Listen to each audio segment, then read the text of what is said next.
বাংলাদেশের ইতিহাস যদি লিখতে চান সে যে শেখ মুজিবুর রহমান অবশ্যই খুবই গুরুত্বপূর্ণ একটা ফিগার হিসেবে শুধু আজকে না, অতীতে না, ভবিষ্যতেও সবসময় থাকবেন। কেউ একজন পছন্দ করে না, তার মিনিং এসে কেউ যদি বলে না উনি কিচ্ছু করে নাই, শেখ হাসিনার রেজিমে যেটা হয়েছে তাকে রীতিমতো যেভাবে কাল্ট ফিগার বানিয়ে ফেলা হয়েছে, প্রত্যেকটা অন্যায় অপকর্মের জাস্টিফিকেশন তাকে ঢাল হিসেবে ব্যবহার করা হয়েছে, এতে করে যেটা হয়েছে ওই যে ফাদারলি ফিগার পুট করার কারণে এইটা একটা ঝামেলাটা হয়ে গেছে। যত অন্যায় অবিচার দেখবেন যে মুজিবের নামে স্লোগান দিয়ে আপনি নারীকে হাত তুলছেন, মুজিবের গায়ে স্লোগান দিয়ে আন্দোলন করছে, কেউ যৌক্তিক আন্দোলন করছে, তাকে দমন পীড়নের চেষ্টা করছেন, তার মাধ্যমে জাস্টিফিকেশন খোঁজার চেষ্টা করছেন। এই কাজগুলো একটা নেগেটিভ রোলটা প্লে করেছে। আবার একই সাথে দেখেন মুক্তিযুদ্ধের পূর্বাপর টাইমের যে আন্দোলনের ইতিহাস, সেই জায়গায় তার সিগনিফিকেন্ট রোল ছিল।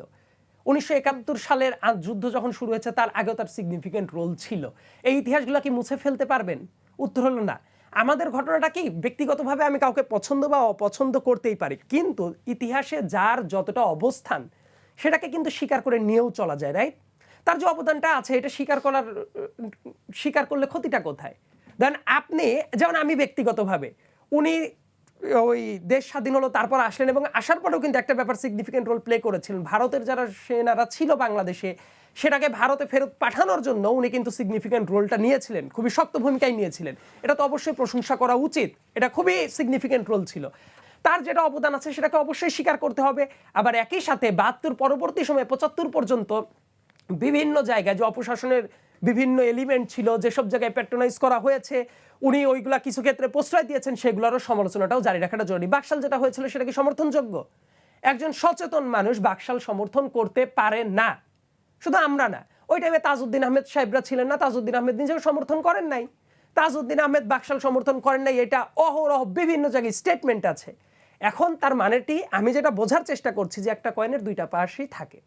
উনার অবদানগুলোকে যেমন স্বীকার করা দরকার, পাশাপাশি অবদানগুলো স্বীকার করে নিয়ে উনি তাইলে ফেরেস্তার মতো হয়ে গেছেন, কোনো দোষ নেই, এই লেভেলে যাওয়া উচিত না। আবার যে দোষগুলো আছে ওইগুলোও অ্যাড্রেস করে সামনের দিনের বাংলাদেশে আমাদের লার্নিংটা কি, ইতিহাসটাকে ইতিহাসের জায়গায় রেখে ওই যে অন্যতাকে সম্মান করা উচিত। বড় মুক্তিযুদ্ধের সাথে ওনার অবদানটা ছিল।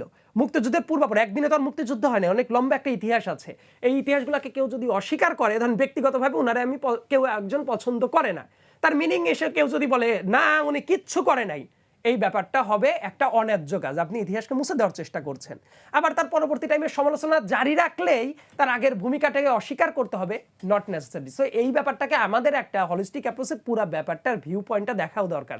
কিন্তু আনফর্চুনেটলি আমরা এটা দেখতে পাই না। আমিও কিন্তু 72 পরবর্তী অনেক কেসে আমি একদম ডিরেক্ট অনেক চাষাছোলা সমালোচনা করেছি, একদম ডিরেক্ট যে না এটা সম্ভব না, এটা খুব বাজে কাজ হয়েছে, এটার জন্যই এই বাজে কাজটা হচ্ছে। কিন্তু তার আগের ইতিহাসগুলোকে যদি আপনি নাই করে দেন, এটা অনেক জায়গা যে ভারতীয় সেনাদেরকে দেশে পাঠানোর জন্য যে ভূমিকা নিয়েছেন, এটা অবশ্যই আপনার অ্যাপ্রিসিয়েট করা উচিত। মুক্তিযুদ্ধের টাইমেও তার সিগনিফিকেন্ট রোলটা ছিল, এটাকে আপনি কেন অস্বীকার করবেন? এখানে আমরা ইতিহাসটাকে যদি মনে করি যে ঠিক আছে একটা অংশ আমরা ঢেকে ফেলবো, আসলে ইতিহাস না, ইতিহাসের গতিতেই চলতে থাকে। নুরুল হক নূর, রাশেদ খানরা যে ভূমিকাটা নিয়েছিল আমরা জানি, ছাত্রদলেরও অনেকে যে ভূমিকাটা নিয়েছিল তারা আমরা জানি।